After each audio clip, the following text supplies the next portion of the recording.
Some disclaimers before we begin. 1. There may be some background noise, and 2. This is being recorded live, so expect some reading mistakes. Chapter 3. The Burrow. "Ron!" breathed Harry, creeping to the window and pushing it up so they could talk through the bars. "Ron, how did you... what the..." Harry's mouth fell open as the full impact of what he was seeing hit him. Ron was leaning out of the back window of an old turquoise car which was parked in mid-air.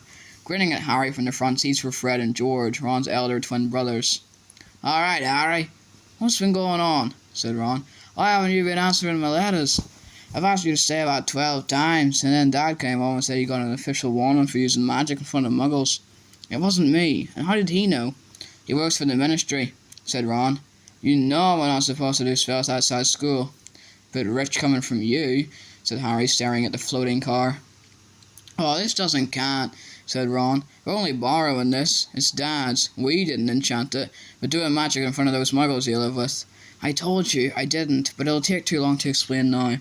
Look, can you explain to them at Hogwarts that the Dursleys have locked me up and won't let me come back, and obviously I can't magic myself out, because the ministry will think that's the second spell I've done in 3 days, so..." "Stop gibbering," said Ron. "We come to take you home with us. But you can't magic me out either." "We don't need to," said Ron, jerking his head towards the front seats and grinning. "You forget who I've got with me." "Tie that round the bars," said Fred, throwing the end of a rope to Harry. "If the Dursleys wake up, I'm dead," said Harry as he tied the rope tightly around the bar and Fred revved up the car. "Don't worry," said Fred, "and stand back." Harry moved back into the shadows next to Hedwig, who seemed to have realised how important this was and kept still and silent. The car revved louder and louder, and suddenly, with a crunching noise, the bars were pulled clean out of the window as Fred rose straight up in the air. Harry ran back to the window to see the bars dangling a few feet above the ground. Panting, Ron hoisted them up into the car. Harry listened anxiously, but there was no sound from the Dursleys' bedroom. When the bars were safely in the back seat with Ron, Fred reversed as close as possible to Harry's window. "Get in," Ron said. "But all my Hogwarts stuff. My wand, my broomstick. Where is it? Locked in the cupboard under the stairs, and I can't get out of this room." "No problem," said George from the front passenger seat. "Out of the way, Harry." Fred and George climbed carefully through the window into Harry's room. You had to hand it to them, thought Harry, as George took an ordinary hairpin from his pocket and started to pick the lock. "A lot of wizards think it's a waste of time knowing this sort of muggle trick," said Fred. "But we feel their skills worth learning, even if they are a bit slow." There was a small click and the door swung open. "So, we'll get your trunk. You grab anything you need from your room and hand it out to Ron," whispered George.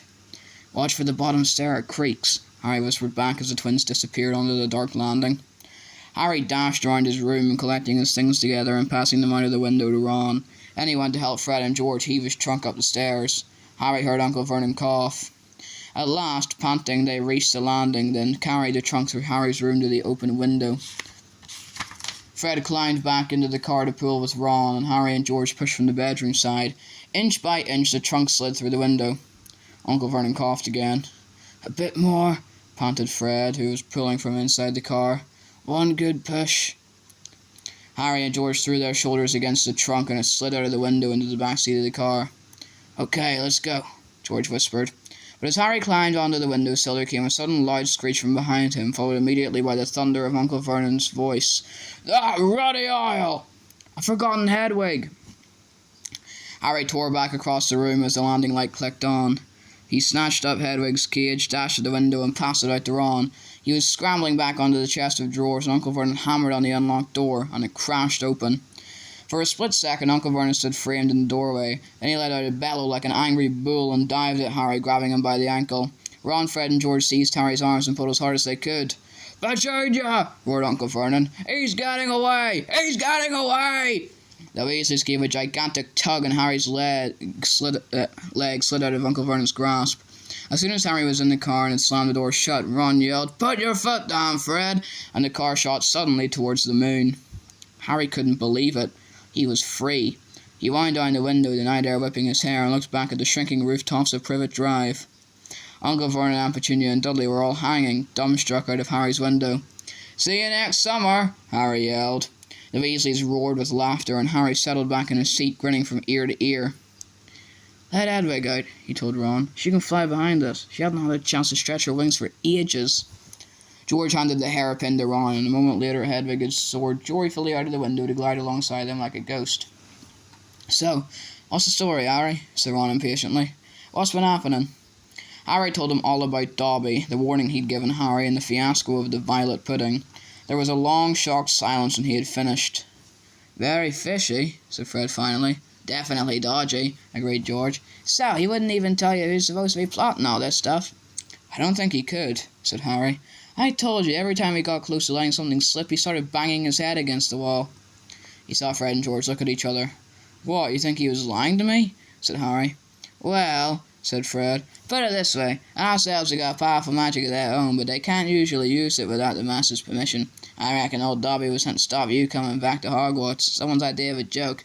Can you think of anyone in school who'd grudge against you?" "Yes," said Harry and Ron together, instantly. "Draco Malfoy," Harry explained. "He hates me." "Draco Malfoy?" said George, turning round. "Not Lucius Malfoy's son?" "Must be. It's not a very common name, is it?" said Harry. "Why?" "I've heard Dad talking about him," said George. "He was a big supporter of you-know-who. And when you-know-who disappeared," said Fred, craning around to look at Harry, "Lucius Malfoy came back saying he'd never meant any of it. Loaded dung. Dad reckons he was right in you-know-who's inner circle." Harry had heard these rumours about Malfoy's family before, and it didn't surprise him at all. Draco Malfoy made Dudley Dursley look like a kind, thoughtful, and sensitive boy. "I don't know whether the Malfoys own a house elf," said Harry. "Well, whoever owns him will be an old wizarding family, and they'll be rich," said Fred. "Yeah, Mum's always wishing we had a house elf to do the ironing," said George. "But all we've got is a lousy old ghoul in the attic and gnomes all over the garden. House elves come with big old manors and castles and places like that. You wouldn't catch one in our house." Harry was silent. Judging by the fact that Draco Malfoy usually had the best of everything, his family was rolling in wizard gold. He could just see Malfoy strutting around a large manor house. Sending the family servant to stop Harry going back to Hogwarts also sounded exactly like the sort of thing Malfoy would do. Had Harry been stupid to take Dobby seriously? "I'm glad we came to get you anyway," said Ron. "I was getting really worried when he didn't answer any of my letters. I thought it was Errol's fault at first." "Who's Errol?" "Al. He's ancient. It would be the first time he'd collapsed on a delivery. So then I tried to borrow Hermes." "Who?" "The oil Mum and Dad bought Percy when he was made a prefect," said Fred from the front. "But Percy wouldn't lend him to me," said Ron. "Said he needed him." "Percy's been acting very oddly this summer," said George, frowning. "And he has been sending a lot of letters and spending a load of time shut up in his room. I mean, there's only so many times you can polish a prefect badge. You're driving too far west, Fred," he added, pointing at a compass on the dashboard. Fred twiddled the steering wheel. "So does your dad know you got the car?" said Harry, guessing the answer. No," said Ron. "He had to work tonight. Hopefully we'll be able to get it back in the garage without Mum noticing we flew it." "What does your dad do with the Ministry of Magic, anyway?" "He works in the most boring department," said Ron. "The Misuse of Muggle Artifacts office." "The what?" "It's all to do with bewitching things that a Muggle made, in case they end up back in a Muggle shop or house. Like last year, some old witch died and a tea set was sold to an antique shop. This Muggle woman bought it, took it home, and tried to serve her friends tea in it. It was a nightmare. Dad was working overtime for weeks." "What happened?" "The teapot went berserk and squirted boiling tea all over the place, and one man ended up in a hospital with the sugar tongs clamped to his nose. Dad was going frantic. It's only him and an old warlock called Perkins in the office, and they had to do memory charms and all sorts to cover it up." "But your dad... this car..." Fred laughed. "Yeah, Dad's mad about everything to do with Muggles. Our shed's full of Muggle stuff. He takes it apart, puts spells on it, and puts it back together again. If he raided our house, he'd have to put himself straight under arrest. It drives Mum mad." "That's the main road," said George, peering down through the windscreen. "You'll be there in 10 minutes. Just as well, it's getting light." A faint pinkish glow was visible along the horizon to the east. Fred brought the car lower, and Harry saw a dark patchwork of fields and clumps of trees. "We're a little way outside the village," said George. "Ottery St. Catchpole." Lower and lower went the flying car. The edge of a brilliant red sun was now gleaming through the trees. "Touchdown!" said Fred, as with a slight bump they hit the ground. They landed next to a tumble-down garage in a small yard, and Harry looked out for the first time at Ron's house. It looked as though it had once been a large stone pigsty, but extra rooms had been added here and there until it was several stories high, and so crooked it looked as though it was held up by magic, which, Harry reminded himself, it probably was. 4 or 5 chimneys were perched on top of the red roof. A lopsided sign stuck in the ground near the entrance read, "The Burrow." Round the front door lay a jumble of Wellington boots and a very rusty cauldron. Several fat brown chickens were pecking their way around the yard. "It's not much," said Ron. "It's brilliant," said Harry happily, thinking of Privet Drive.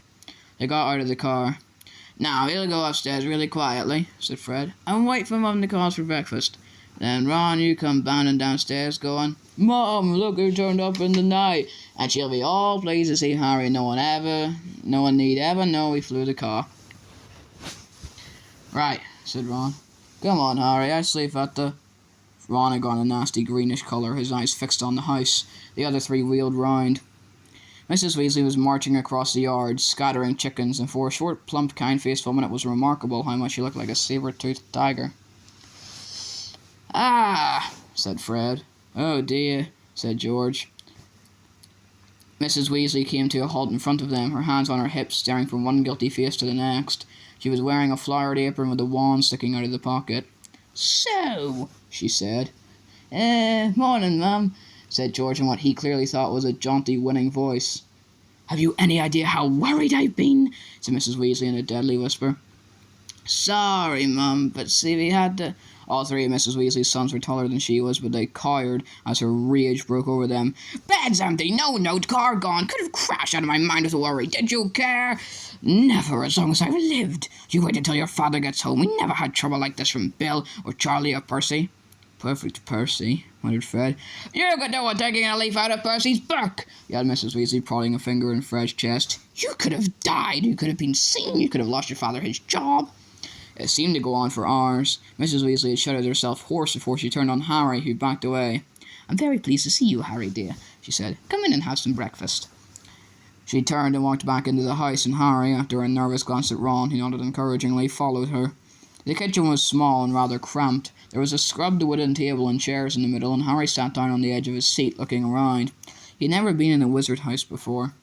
The clock on the wall opposite him had only one hand and no numbers at all. Written around the edge were things like "Time to make tea," "Time to feed the chickens," and "You're late." Books were stacked 3 deep on the mantelpiece, books with titles like "Charm Your Own Cheese," "Enchantment in Baking," and "1-Minute Feasts." It's magic, and unless Harry's ears were deceiving him, the old radio next to the sink had just announced that coming up was Witching Hour with the popular singing sorceress Celestina Warbeck. Mrs. Weasley was clattering around, cooking breakfast a little haphazardly, throwing dirty looks at her sons as she threw sausages into the frying pan. Every now and then she muttered things like, "Don't know what you were thinking of," and "Never would have believed it."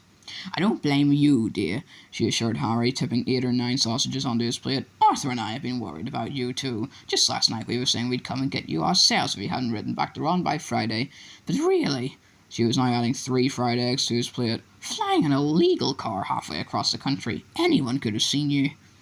She flicked her wand casually at the washing up in the sink, which began to clean itself, clinking gently in the background. "It was cloudy, Mum," said Fred. "You keep your mouth closed while you're eating," Mrs. Weasley snapped. "They was starving him, Mum," said George. "And you," said Mrs. Weasley, but it was with a slightly softened expression that she started cutting Harry bread and buttering it for him. At that moment there came a diversion in the form of a small, red-headed figure in a long nightdress, who appeared in the kitchen, gave a small squeal, and ran out again. "Jenny," said Ron in an undertone to Harry. "My sister. She's been talking about you all summer." "Yeah, she'll be wanting your autograph, Harry," grinned Fred, but he caught his mother's eye and bent his face over his plate without another word. Nothing more was said until all 4 plates were clean, which took a surprisingly short time. "Blimey, I'm tired," yawned Fred, setting down his knife and fork at last. "I think I'll go to bed, and—" "You will not," snapped Mrs. Weasley. "It's your own fault you've been up all night. You're going to denome the garden for me. They're getting completely out of hand again." "Oh, Mom!" "And you too," she said, glaring at Ron and George. "You can go off to bed, dear," she added to Harry. "You didn't ask them to fly that wretched car." But Harry, who felt wide awake, said quickly, "I'll help Ron. I've never seen a denoming." "That's very sweet of you, dear, but it's dull work," said Mrs. Weasley. "Now let's see what Lockhart's got to say on the subject." And she pulled a heavy book from the stack on the mantelpiece. George groaned. "Oh, Mum, we know how to denome a garden." Harry looked at the cover of Mrs. Weasley's book. Written across it in fancy gold letters were the words, "Gilderoy Lockhart's Guide to Household Pests." There was a big photograph on the front of a very good-looking wizard with wavy blonde hair and bright blue eyes. As always in the wizarding world, the photograph was moving. The wizard, who Harry supposed was Gilderoy Lockhart, kept winking cheekily up at them all. Mrs. Weasley beamed down at him. "Oh, he is marvellous," she said. "He knows his household pests. All right, it's a wonderful book."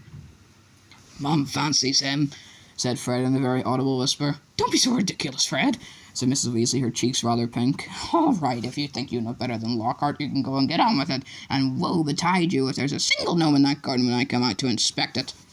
Yawning and grumbling, the Weasleys slouched outside with Harry behind them. The garden was large, and, in Harry's eyes, exactly what a garden should be. The Dursleys wouldn't have liked it. There were plenty of weeds, and the grass needed cutting, but there were gnarled trees all around the walls, plants Harry had never seen spilling from every flower bed, and a big green pond full of frogs.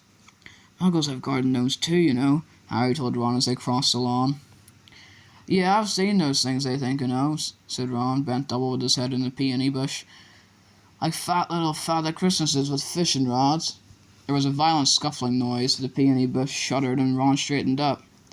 "This is a gnome," he said grimly. "Get off me! Get off me!" squealed the gnome. It was certainly nothing like Father Christmas. It was small and leathery looking, with a large, knobbly, bald head exactly like a potato. Ron held it at arm's length as it kicked out at him with its horny little feet. He grasped it around the ankles and turned it upside down. "This is what you have to do," he said. He raised the gnome above his head. "Get off me!" and started to swing it in great circles like a lasso. Seeing the shocked look on Harry's face, Ron added, "It doesn't hurt them. You just got to make them really dizzy so they can't find their way back to the gnome holes." He let go of the gnome's ankles. It flew 20 feet into the air and landed with a thud in the field over the hedge. "Pitiful," said Fred. "I bet I can get mine beyond that stump." Harry learned quickly not to feel too sorry for the gnomes. He decided just to drop the first one he caught over the hedge, but the gnome, sensing weakness, sank its razor-sharp teeth into Harry's finger, and he had a hard job shaking it off until... "Wow, Harry, that must have been 50 feet. The air was soon thick with flying gnomes. "See, they're not too bright," said George, seizing 5 or 6 gnomes at once. "And what when they know the denouement's going on, they storm up to have a look. You'd think they'd have learned by now just to stay put." Soon the crowd of gnomes in the field started walking away in a straggling line, their little shoulders hunched. "They'll be back," said Ron as they watched the gnomes disappear into the hedge on the other side of the field. "They love it here. Dad's too soft with them. He thinks they're funny." Just then the front door slammed. "He's back," said George. "Dad's home." They hurried through the garden and back into the house. Mr. Weasley was slumped in a kitchen chair with his glasses off and his eyes closed. He was a thin man, going bald, but the little hair he had was as red as any of his children's. He was wearing long green robes which were dusty and travel-worn. "What a night," he mumbled, groping for the teapot as they all sat down around him. 9 raids! 9! And old Mundungus Fletcher tried to put a hex on me when I had my back turned." Mr. Weasley took a long gulp of tea and sighed. "Find anything, Dad?" said Fred eagerly. "All I got were a few shrinking door keys and a biting kettle," yawned Mr. Weasley. "Whew, there was some pretty nasty stuff that wasn't my department, though. Mortlake was taken away for questioning about some extremely odd ferrets. But that's the Committee on Experimental Charms, thank goodness." "Why would anyone bother making door keys shrink?" said George. "Just muggle baiting," sighed Mr. Weasley. "Sell them a key that keeps shrinking to nothing so they can never find it when they need it. Of course, it's very hard to convict anyone because no muggle would admit their key keeps shrinking. They'll insist they just keep losing it. Bless them, they'll go to any lengths to ignore magic, even if it's staring them in the face. But things are a lot of taken to enchanting you wouldn't believe. Like cars, for instance." Mrs. Weasley had appeared, holding a long poker like a sword. Mr. Weasley's eyes jerked open. He stared guiltily at his wife. "Cars, Molly, dear?" "Yes, Arthur, cars," said Mrs. Weasley, her eyes flashing. "Imagine a wizard buying a rusty old car and telling his wife all he wanted to do with it was to take it apart to see how it worked, while really he was enchanting it to make it fly." Mr. Weasley blinked. "Well, dear, I think you'll find that he would be quite within the law to do that, even if he maybe would have done better to tell his wife the truth. There's a loophole in the law, you'll find. As long as he wasn't intending to fly the car, the fact that the car could fly wouldn't." "Arthur Weasley, you made sure there was a loophole when you wrote that law," shouted Mrs. Weasley, "just so you could carry on tinkering with all that muggle rubbish in your shed. And for your information, Harry arrived this morning in the car. You weren't intending to fly." "Harry?" said Mr. Weasley blankly. "Harry who?" He looked around, saw Harry, and jumped. "Good Lord, is it Harry Potter? Very pleased to meet you. Ron's told us so much about your son flew that car to Harry's house and back last night," shouted Mrs. Weasley. "What have you got to say about that, eh?" "Did you really?" said Mr. Weasley eagerly. "Did it go all right? I mean," he faltered as sparks flew from Mrs. Weasley's eyes. "That was very wrong, boys, very wrong indeed." "Let's leave them to it," Ron muttered to Harry as Mrs. Weasley felt like a bullfrog. "Come on, I'll show you my bedroom." They slipped out of the kitchen and down a narrow passageway to an uneven staircase which zigzagged its way through the house. On the third landing a door stood ajar. Harry just caught sight of a pair of bright brown eyes staring at him before it closed with a snap. "Ginny," said Ron, "you don't know how weird it is for her to be this shy. She never shuts up normally." They climbed 2 more flights until they reached a door with peeling paint and a small plaque on it saying, "Ronald's Room." Harry stepped in, his head almost touching the sloping ceiling, and blinked. It was like walking into a furnace. Nearly everything in Ron's room seemed to be a violent shade of orange. The bedspread, the walls, even the ceiling. Then Harry realized that Ron had covered nearly every inch of the shabby wallpaper with the posters of the same 7 witches and wizards, all wearing bright orange robes, carrying broomsticks and waving energetically. "Your Quidditch team?" said Harry. "The Chudley Cannons," said Ron, pointing at the orange bedspread which was emblazoned with 2 giant black C's and a speeding cannonball. "9th in the league." Ron's school spellbooks were stacked untidily in a corner next to a pile of comics which all seemed to feature the adventures of Martin Miggs, the Mad Muggle. Ron's magic wand was lying on top of a fish tank full of frog spawn on the windowsill next to his fat grey rat Scabbers, who was snoozing in a patch of sun. Harry stepped over a pack of self-shuffling playing cards on the floor and looked out of the tiny window. In the field far below he could see a gang of gnomes sneaking, one by one, back through the Weasleys' hedge. Then he turned to look at Ron, who was watching him almost nervously as though waiting for his opinion. "It's a bit small," said Ron quickly. "Not like that room you had with the Muggles. I'm right underneath the ghoul in the attic. He's always banging on the pipes and groaning." But Harry, grinning widely, said, "This is the best house I've ever been in." Ron's ears went pink.